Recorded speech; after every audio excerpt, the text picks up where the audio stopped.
Merci de nous être fidèles. Troisième et dernière partie de Politicia et notre plateau est toujours au complet avec nos invités, M. David Mayassi, M. Emmanuel Mayassi et M. Bokolo Simao. Le départ du président Dos Santos ouvre donc une nouvelle page de l'histoire de l'Angola, mais ni ses adversaires ni les analystes ne s'attendent à de grands bouleversements. Ce dernier a d'ailleurs déjà choisi son successeur, Zahra Mohamed Moutio.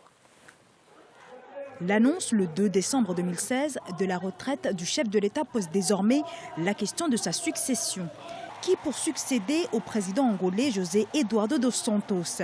On évoque João Lourenço, 62 ans, actuel ministre de la Défense et vice-président depuis août 2016 du mouvement populaire pour la libération de l'Angola.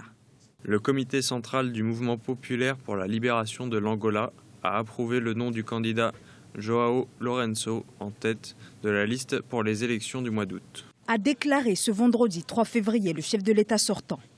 João Lourenço sera-t-il le prochain président de l'Angola? Si le MPLA remporte les législatives d'août 2017, c'est possible. La constitution angolaise ne prévoit pas de scrutin présidentiel, mais précise que le poste de chef de l'État revient au chef du parti qui remporte les élections législatives. L'atout de João Lourenço, le vice-président du MPLA, est un homme à la réputation d'être consensuel. Mais il n'en reste pas moins un fidèle de la première heure au clan Dos Santos. C'est à la fois une rupture et aussi une continuité. Je pense qu'il faut accorder crédit à son départ. C'est une continuité dans le sens où c'est toujours le parti majoritaire qui risque d'être au pouvoir. Lui-même, pour autant que je sache, a de grands projets. Il ne va pas s'effacer comme ça de la vie politique, peut-être de la vie politique, mais pas de la vie de son parti, ni même de la vie publique de son État. La passation de pouvoir entre le président sortant au pouvoir depuis 37 ans et son successeur est fixée au mois d'août 2017, à l'issue des élections législatives, et João Lourenço, candidat de la continuité, part déjà grand favori. Monsieur Bokolo, c'est donc João Lourenço, actuel ministre de la Défense, qui a été choisi pour succéder au président Dos Santos. Est-ce que vous vous attendiez à ce choix? Ça c'est un choix de parti. Je pense que quand quelqu'un quitte le pouvoir, il a un parti, c'est le parti qui décide. S'ils ont fait un choix qu'il y ait quelqu'un du parti qui va être candidat, je ne vois pas le mal, parce que ce n'est pas une nomination, il y aura des élections. Donc quitte au parti de faire en sorte qu'il gagne les élections pour qu'il y ait succession, s'il y a. Les observateurs s'attendaient à une solution plutôt dynastique. Monsieur Mayassi, comment analysez-vous ce choix? Heureusement qu'on n'a pas eu une succession dynastique. Ce que je voudrais dire, c'est que ce choix est peu clair. Déjà, au sein du parti au pouvoir, je ne pense pas qu'il y a eu un consensus. C'est quelqu'un que le président de la République a choisi et a imposé à tous les autres membres du comité central. La preuve, c'est que M. João Lourenço avait été nommé, choisi, depuis le mois de décembre de l'année dernière, le 2 décembre. Mais ce n'est que maintenant, début février, qu'il a été confirmé officiellement. On entendait à gauche, à droite, les gens qui disaient oui, ça sera João Lourenço, etc. Mais ça n'avait pas été confirmé officiellement. Mais là, ça vient d'être fait. Donc ça montre que pendant ce temps-là, entre décembre et maintenant, ils ont pu quand même mettre tout le monde au garde à vous. Et voilà. Monsieur Mayassi, vous n'avez pas l'air d'accord du tout. Allez-y. J'aime bien l'entendre parler parce qu'il parle au nom de MPLA, en fait. Vous êtes au pouvoir. Comment pouvez-vous dire à un moment, tout simplement, qu'il y a eu des doutes, qu'on a hésité? Je n'ai pas parlé d'hésiter, je n'ai pas parlé des doutes. J'ai dit que c'est un choix qui n'a pas fait le consensus. C'est-à-dire que tout le monde, certainement, n'était pas d'accord. Mais justement, on habite aussi en Angola, ici, on suit les nouvelles du pays, on suit les actualités. Attendez, M. Mayassi, qu'on se calme. Qu'on se calme. Premièrement, quand il y a une décision au niveau du comité central, ça reste dans le comité central avant que ça soit partagé dans la communauté. C'est d'abord nous, les militants, qu'on est informés. Et seulement ensuite que la nouvelle passe au niveau du pays. Comment pouvez-vous un instant dire que ça n'a pas eu un consensus? Comment pouvez-vous imaginer, ne serait-ce qu'un instant, qu'il n'y ait pas un consensus au nom de M. Lourenço? C'est pas possible. Nous connaissons tous comment le MPLA ainsi que l'Angola est gouverné. Nous connaissons. Vous avez été du MPLA. Non, vous, tous les Angolais, tout le monde connaît. Donc vous avez été tout le monde connaît comment M. Dos Santos, quel est son style, comment il gère le problème du pays. Tout le monde le sait. Donc, donnez-moi des explications, alors, puisque vous savez autant que nous. Expliquez-nous justement. Voilà. L'explication est simple. On sait que le MPLA, c'est un parti dont les membres n'ont pas trop à dire. C'est l'opinion du président Dos Santos qui prévaut. C'est le président, ce qu'il dit, il a tout le pouvoir. C'est lui qui nomme c'est lui qui décide qui fera partie de la liste des députés, c'est lui qui nomme les ministres, c'est lui qui nomme les magistrats. Alors tout le monde se courbe à ses pieds. Donc ce que lui il dit, c'est ce qui se fait. Et c'est exactement ce qui s'est passé. C'est vraiment, de la part de l'opposant, je suis désolé. C'est une image très triste que vous donnez du président de la République. C'est caricatural. Moi, à votre place, je ne l'aurais même pas dit. C'est peut-être le rôle de l'opposition aussi. C'est le rôle de l'opposition, je veux bien. Monsieur Marcolino Moko, qui est un ancien Premier ministre et qui est membre de votre parti, MPLA, lui-même il l'a dit aussi, que le président Dos Santos, on ne peut pas tolérer qu'une seule personne décide de tout dans le pays. Mais il décide de pas. Faites des recherches sur Internet. On a la constitution du MPLA. On est d'accord. Et on fonctionne avec. Chers compatriotes, vous savez très bien qu'en Angola, ce qu'on a sur le papier et ce qui s'est fait, ce sont deux choses différentes. Alors, d'ailleurs, à ce propos, M. Mayassi, certains observateurs disent que M. Dos Santos, le président Dos Santos, part pour mieux rester. Qu'en pensez-vous? Pour mieux rester. J'ai jamais connu cette métaphore. On part pour mieux rester. Il va falloir m'expliquer. Parce qu'il restera quand même président du parti. Ah ben, en Namibie, ça s'est fait. C'est pas le seul.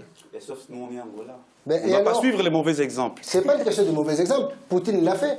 Personne justement, vous prenez que des exemples, des pires exemples. Prenez des bons exemples. Lesquels, par exemple? Dites-le-moi. Par exemple, oui, quel exemple? Par exemple, au Brésil, le président Lula, il est parti, voilà, il a laissé la personne qui était là gouverner calmement. Mais vous aussi, vous pensez que le président Dos Santos part pour mieux rester? Justement, vous êtes d'accord avec cette thèse? C'est pour cela que je disais que cette succession n'est pas claire. Vous pensez qu'il s'agit d'une manœuvre politique? Parce que M. Dos Santos, il s'en va. Il ne va pas être candidat en août 2017, mais il n'a rien dit par rapport à sa place en tant que président du parti MPLA. C'est le parti MPLA qui gouverne le pays. On ne sait pas en gros quel rôle il va jouer. Comment ça sera. Il pourrait demeurer président du parti et ensuite tirer les ficelles en coulisses. Monsieur Bokolo. C'est pas clair cette succession.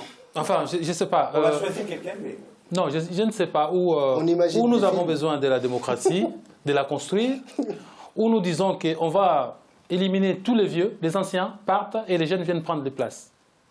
Je ne pense pas qu'un homme politique ne part jamais, même ici.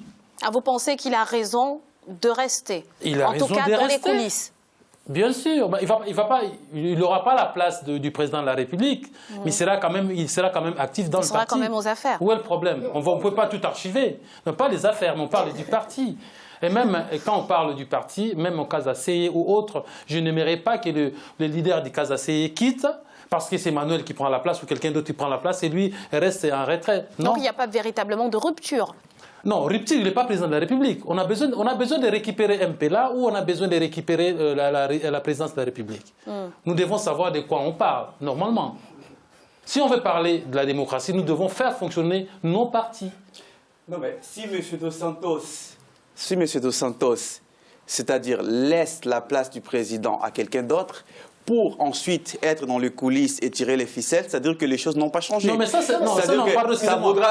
juste deux secondes, s'il vous plaît. Ça voudra dire que c'est le même style, c'est le même système qui continue. Qu'est-ce que vous en savez? Mais si... Non, on est en train de dire, on est en train d'envisager, parce que pour l'instant... On peut pas. Pour l'instant, les choses ne sont pas claires. Il n'a pas dit clairement qu'est-ce qu'il en sera. Vous pensez que ce scénario n'est pas du tout envisageable? Non, attendez. Nous, Angolais, nous sortons de la guerre. Nous avons fait l'effort d'avoir cette paix. Oui.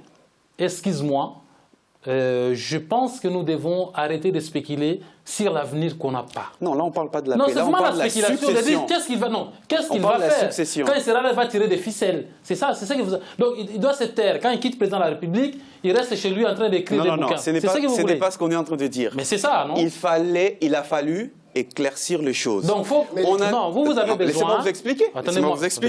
Vous il dit par exemple, non, moi je quitte la présidence de la République, je laisse M. Jean Lorenço qui sera candidat pour mon parti, d'accord. Et ensuite, il éclaircit. Je resterai président de mon parti, de MPLA, jusqu'à, par exemple, 2018, comme il avait dit. Oui. Il faut qu'il explique ça. Or, il a juste dit, je ne serai pas candidat. Il y a M. Jean Lorenço et M. Bornit de Souza qui vont être des candidats du parti.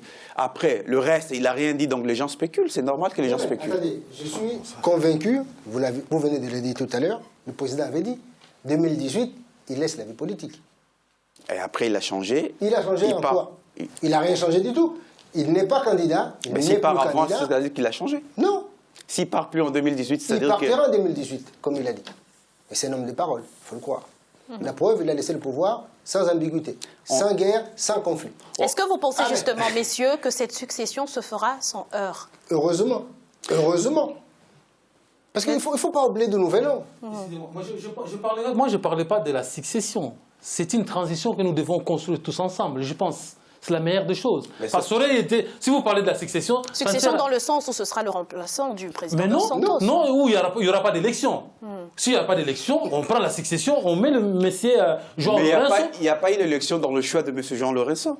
Mais quelle élection vous voulez sur le parti, n'est-ce pas? Non, attendez. Dans chaque groupe, il y a des voix prépondérantes. Hein? Ça, c'est clair. Où nous sommes en train de nous mentir à nous-mêmes. Ici, au sein du NPL, ici, le PS et le LR, les Républicains, ils ont fait des primaires. Au sein du parti au pouvoir même, est-ce qu'il n'y a pas des ténors de cette formation qui avaient des ambitions, justement? Est-ce que finalement, le choix de Lorenço ne risque pas de créer, au sein même du parti, quelques dissensions? Non, mais il y a toujours des voix. Tout le monde est légitime. Tout le monde, chacun d'entre nous, peut prétendre à un moment donné aller au-delà. Mais il faut savoir être pragmatique et voir les meilleurs d'entre nous qui peuvent nous amener à la victoire. C'est aussi simple que ça. On dit les premiers à gauche, ok, on va voir qu'est-ce que ça va donner. Ce n'est pas forcément le premier qui va gagner les élections présidentielles. Mais si, au sein du parti MPLA, on trouve que la personne qui est là dégage l'aura, peut amener le pays, peut donner un peu plus de dynamique, pourquoi pas? Monsieur Mayassi, je voudrais qu'on parle quand même un petit peu de l'opposition angolaise. Quelle va être sa ligne de conduite? Monsieur Jean Lorenço? Non, la ligne de conduite de l'opposition pour les élections à venir. Si vous gagnez les élections. Oui. Pour gagner les élections, plutôt. Nous, en ce moment, ce que nous sommes en train de demander, c'est la transparence dans le processus qui nous mènera aux élections. Parce que jusqu'à présent, il y a un manque de transparence. Par exemple, j'ai donné l'exemple tout à l'heure que le numéro 2 de la liste de MPLA aux élections est en même temps l'organisateur des élections, c'est-à-dire du processus de recensement, etc.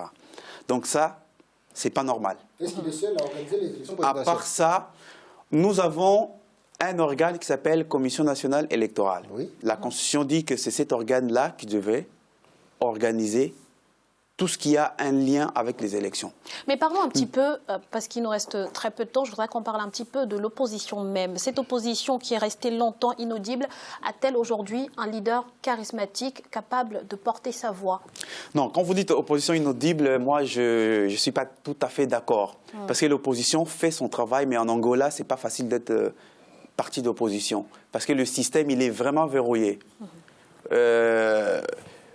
Le régime en place est toujours là pour fermer les portes. À la télévision, on n'a pas accès à la télévision. On a demandé des débats à l'Assemblée nationale, que les débats soient diffusés en direct. Ils ne veulent pas. Qui n'a rien à cacher n'a pas peur. Pourquoi ils ne veulent pas diffuser des débats au Parlement en direct? Le peuple ne sait pas ce que ses élus font au Parlement. On va poser la question à M. Mayassi. Quand répondez-vous à cela? L'opposition en Angola n'est pas audible. Non, ce n'est pas moi qui l'ai dit, c'est madame la journaliste. À qui la faute? C'est la faute au MPLA ou c'est la faute à l'opposition qui n'est pas capable d'être audible? Non. Moi, je dis que l'opposition fait de son mieux. En tout cas, je pourrais même dire que ce que l'opposition fait par rapport aux moyens qu'il a et par rapport à l'échiquier politique, c'est déjà de l'exploit. Parce que le système est vraiment verrouillé. On n'a pas accès à la télé. La Constitution dit que tout le parti doit avoir... On n'a pas accès. Comment pouvez-vous m'expliquer? On voit Chivukuvuk, votre président, tous les jours à la télé. Il n'a pas l'accès à la télé. On le voit dans des interviews. Il n'a pas accès à la radio. On le voit dans des journaux. Il n'a pas accès à tous ces médias. Et vous allez me faire croire... Nous sommes en train de parler de moyens de communication publique de l'État. Mais ils l'ont. Monsieur Chivukuvuk, entre 2012 et 2016, il est passé une fois sur TPA. Interview comme ça. Une fois? Une fois. C'est pas ce que j'ai fait. Faites de recherche, vous verrez. Ah, ben j'ai fait. Je ne suis pas en train de parler des moyens de communication de l'étranger ou privés. Je suis en train de parler des moyens de communication publics. Parce que qui vit en Angola, c'est qu'à longueur de journée, c'est MPLA. Et je donne un scoop à tous les téléspectateurs que vous allez voir d'ici, avec les élections qui approchent, d'ici quelques temps, on ne parlera que de MPLA. Ils ont fait plein de travaux qui sont en train de garder au chaud pour commencer à inaugurer au moment des élections. Ce qui m'amène à la question suivante, qui sera la dernière. Et très rapidement, Monsieur Mayassi, est-ce que vous croyez en l'alternance dans les prochains mois en Angola? Moi, je crois. Je suis quelqu'un de foi. J'ai de l'espérance. Sinon, ça serait inutile d'être dans cette vie politique. Donc, moi, je crois que ça arrivera. Monsieur Bokolo, on a des chances de l'emporter. Un mot de fin, très rapidement. Le mot de la fin, je pense aux Angolais de faire en sorte que la transition soit dans les meilleures conditions possibles. Certains disent que cette transition se fera de façon graduelle. Vous partagez ce point de vue? Et ça se fera dans la transparence, pour l'intérêt de la communauté internationale et des Angolais. Merci, Monsieur David Mayassi, d'avoir participé à cette émission. Je rappelle donc que vous êtes le premier secrétaire du MPLA, le Mouvement populaire pour la libération de l'Angola en France. Monsieur Emmanuel Mayassi, merci également d'avoir été là. Je rappelle que vous êtes le représentant de la Casa CE en France. Et Monsieur Bokolo Simao, merci pour votre participation. Je rappelle que vous êtes président de la Confédération des associations angolaises de France. Et merci à vous, chers téléspectateurs, de nous avoir suivis.